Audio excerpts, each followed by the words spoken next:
Hello, welcome to Rob's Best Recipes. And yep, I'm Rob. And what am I going to make? Well, it's a graham wafer pie. Why am I going to make it? Because when I was a little kid, my mother used to make graham wafer pie all the time. I think she picked that pie because it was cheap and easy to do. We didn't have much money. But boy, the pie was good. And every once in a while, when I'm feeling reminiscent of my family, they're all long dead and gone to the happy wonderland in the sky. Anyway, when I'm kind of missing some of them, and I think back to what it was like when I was a kid, I think of the graham wafer pie as one of my favorite recipes. So guess what? That's what I'm going to make. And I'm sure you can make it yourself by looking up the recipe on the internet and watching what they do. But here's how you do it. And it's really simple. It's got 3 parts. It's got a pie crust made out of graham wafers. It's got a custard or a cream filling. Just eggs and sugar. And really simple. And milk, and it's got a meringue top, and that's pretty easy too. So I'm going to start off with the pie crust. So anyway, this is a pie plate, just in case you didn't know what a pie plate was. It's made out of glass. I like glass better than tin. And I'm going to take a bowl. This is one of my favorite bowls that I mix a lot of things in. And I'm going to throw in some sugar, some granulated sugar. How much? I think I'll put in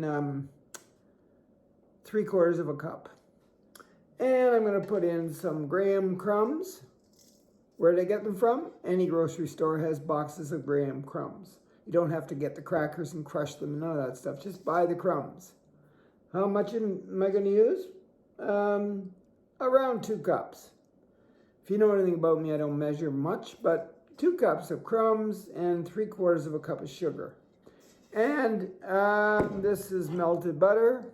I use my microwave, and 6 tablespoons of melted butter, approximately. So I'm mixing them together. Yep, there goes the butter. That's pretty good. Move that aside for a second. I'm going to take that concoction in there, and I'm going to mix it up with my hands. Are my hands clean? Of course they're clean. If the people who are going to eat this don't like it because it didn't clean my hands well enough for them, I guess I'll have to eat all of it myself. Of course, I don't eat it all at once. Maybe 1 piece a day or something until it's gone. But that's a 9-inch pie plate. It's a pretty big pie. So you mix it up until it feels like sand. And I'm sure you know what that feels like if you go to the beach like I do. Pretty good, eh? Sand. Good. I didn't grease or do anything to the glass. I just dumped that in. Now that is pretty easy. Better get it all. Don't want to miss anything here. Butter and sugar and graham crumbs. And push it down with your fingers. Try to get it even, maybe up to the sides a little bit. Yep. And then, I better make it perfect. My wife might come in and see me or something, and she'll say, "What the heck are you doing? Don't make any more desserts. We got enough desserts around here." I can't help it. My mother, when I was a little kid, always had dessert. Yep, we had the potatoes and the meat, and the vegetables and the dessert. She was just trying to keep us alive. And I loved it. She was Ukrainian, and my father wasn't. But she was Ukrainian, and she knew how to cook. I can make a lot of Ukrainian dishes, too. I don't think this graham wafer pie is a Ukrainian dish. It's just a great pie for people that don't have much money, and they like desserts. Am I done yet? Let's see. Don't want to make it too perfect. So anyway, I've heated the oven up to 350 degrees.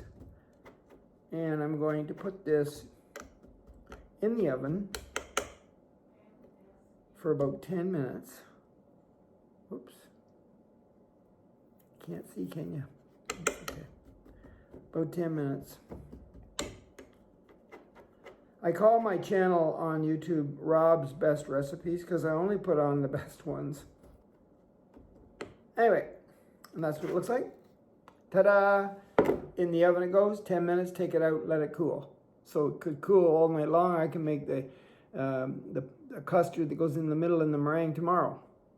Whatever I want to do. Okay?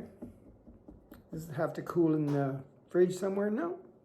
You can stick it in the fridge if you want, but just cook it for 10 minutes, take it out.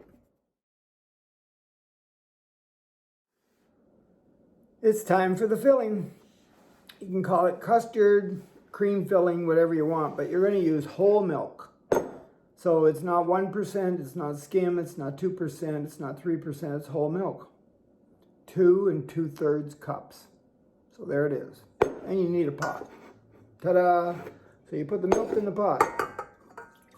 Well, that's pretty tricky, isn't it? Good. Then you have to put in a cup of sugar. Ta-da, white granulated sugar. That's not too hard. And then you need 4 tablespoons of cornstarch, or maybe whole wheat flour. No. Tapioca. No. I know. Just all-purpose flour. 4 tablespoons. So I got my flour here. Got my tablespoon. Well, pretty big spoon. And I need 4, and they should be level. So there's 1. There's 2. Not too hard, eh? Tricky? No. There's 3. And 1 more.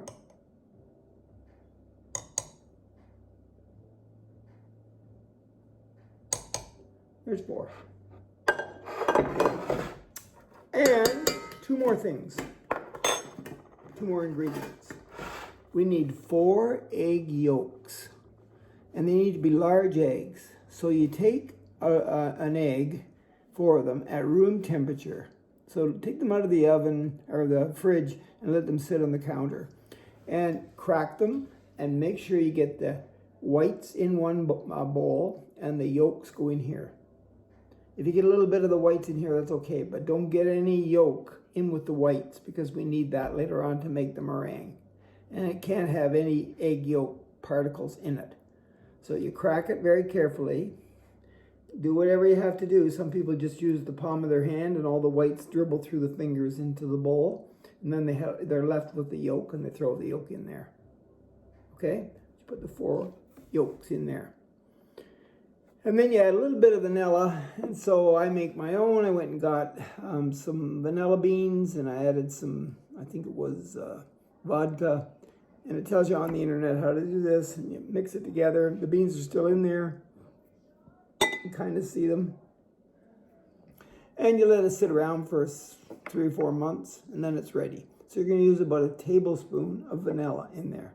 That's it. So it's vanilla, the flour, the whole milk, and the large eggs. 4 yolks. Save the whites for the meringue. Got it? Put it all together, cook it on a medium heat, stir, stir, stir, stir, stir. Don't get it high heat, medium heat, until it almost starts to boil, and then shut it off.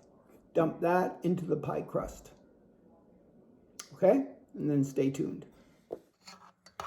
I stirred the egg yolks, and the sugar and the milk on the stove. Medium heat until it just started to, and there was flour in there, remember? 4 tablespoons, or 3 tablespoons. And it just started to thicken. It looked like it was going to boil, so I took it off. I added 3 more tablespoons of butter and a little bit of vanilla. maybe a tablespoon, and I'm whisking it together, and now I'm going to pour it into the pie crust.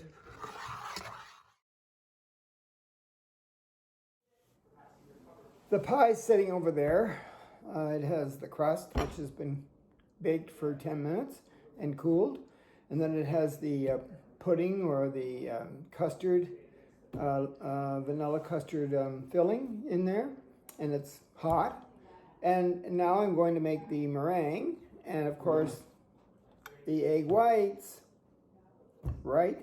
And a little bit of white sugar. And maybe a teaspoon of flour to thicken it. Okay? But I need a blender. Yes, there's my blender. Ta-da! Where is it? Blender. Right.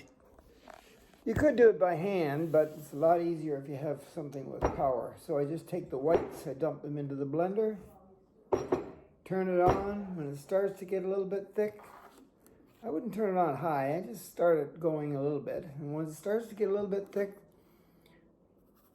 slowly add your sugar. We want this to mix well. And then a little bit of your flour until you think it's nice, got nice peaks. You know, when you take your spoon and you stick it in and it stands up. Meringue. Put that on top of your pie. Push it in the oven. Another 15 minutes. 350. Take it out, cool it, eat it. Got it? Okay. Well, folks, the third layer is supposed to be a meringue with the egg whites and a little bit of sugar and a little bit of thickener in the blender, remember? Well, didn't work. I don't know why. I followed the directions. I shouldn't have listened to my wife. Always follow the directions. Never again will I listen to her. I never follow directions, and 99% of the time, well, maybe 70% of the time, the recipe works. So what will I do? I'll wait till this cools down. I'll get some whipped cream.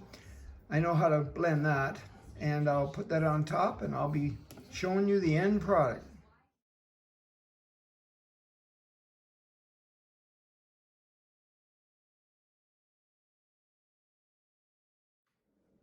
Well, I'm about to eat the pie.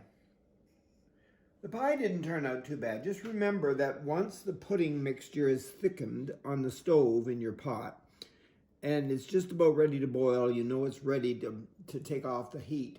Add 3 more tablespoons of butter, and then beat it up, whisk it up, and then throw it in the pie crust. And then, of course, my meringue didn't work, so I had to put the pie into the oven without the meringue on it and cook it for another 10 minutes. And then I brought it out and I cooled it and whipped some cream, and here we go. So this is the pie, the graham wafer pie, or you could call it a graham crumb cream pie, whatever you like.